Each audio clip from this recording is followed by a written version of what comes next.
The free world stands strong against aggression in Korea. Ethiopia, a member of the community of free nations, has sent men into the offensive against communism's armed attack.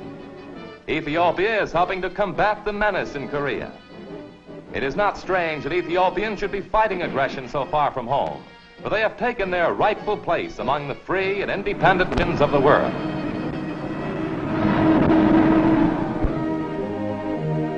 At the Japanese Peace Conference, Ethiopian delegate Atu Membera Yahared tells the assembled nations that Ethiopia is happy to participate in signing a treaty which ends a terrible epoch. They deliberated with representatives of other nations, and together they designed a document which offers Japan generosity in defeat, with new hope for a peaceful, prosperous future. Ethiopia's delegates contributed to a successful conference, the wisdom and dignity of an ancient people.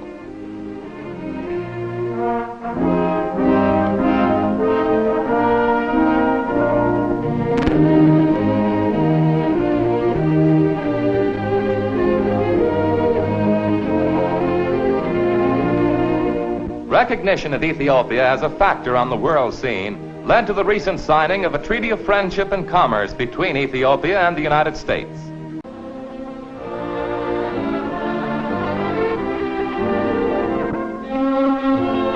With Minister H.E. Akilu, Mr. Childs signs the expression of goodwill and affirms U.S. respect for the African nation.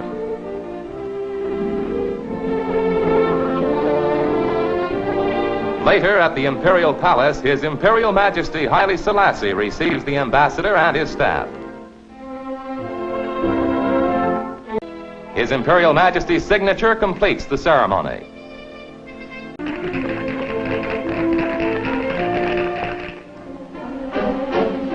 To Korea, to support the UN cause, Ethiopia has sent a battalion of soldiers. Cheering Koreans greet the men who arrived together with replacements from 3 other nations. The brothers in arms were welcomed personally by the President of Korea, Sigmund Rhee.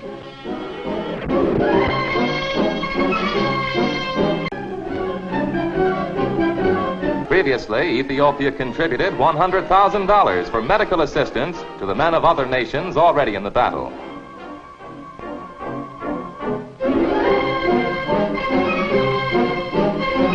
One chap brought his instrument all the way from home. Ethiopian troops made a smart first impression in Korea. An Ethiopian officer reported the morale of his men was very high and that they were anxious to participate in this operation. All of his men are volunteers, and additional units and replacements are being sent to Korea periodically.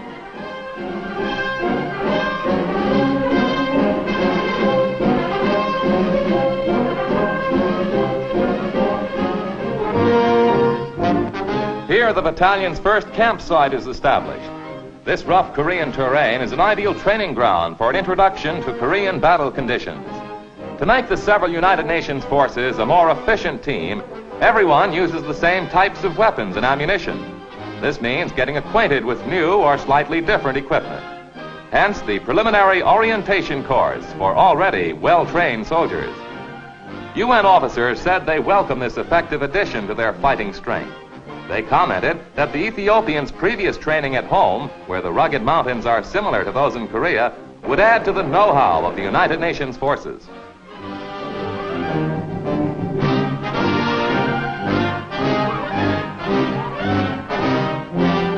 The men accustom themselves to UN signal equipment. The international force must be in constant touch by telephone and radio. This classroom just behind the front lines was a battleground half a year ago.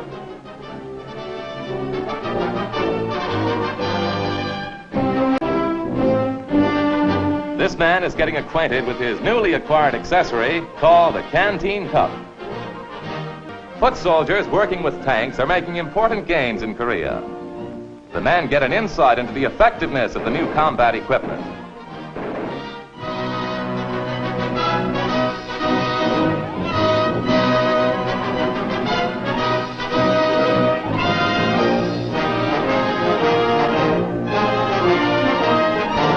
Time out before going into battle for ceremonies celebrating His Imperial Majesty's birthday.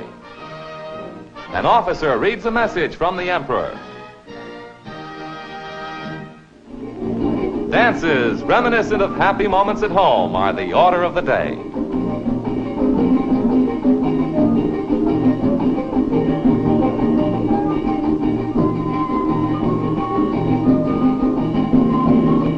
Visiting Americans accept challenges to a friendly bit of sport.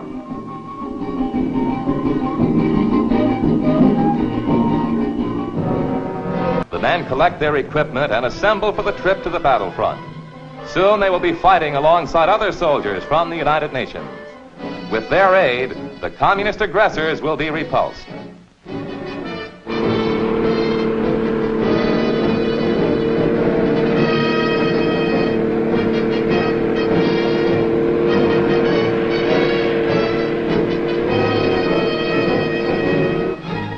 Poised for the attack, Ethiopia's men are in close contact with troops from the other nations.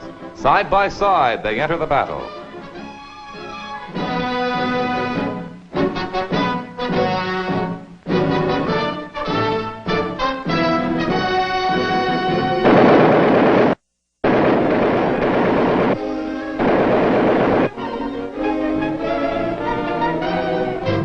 The troops successfully come through their first baptism of fire. Ethiopia, realizing communism's threat to independent peoples, will uphold its contribution to the free world. Ethiopia's faith in collective security has been affirmed. The presence of its men in Korea reinforced the principle of the UN Charter that aggression, to succeed anywhere, is a threat to free peoples everywhere.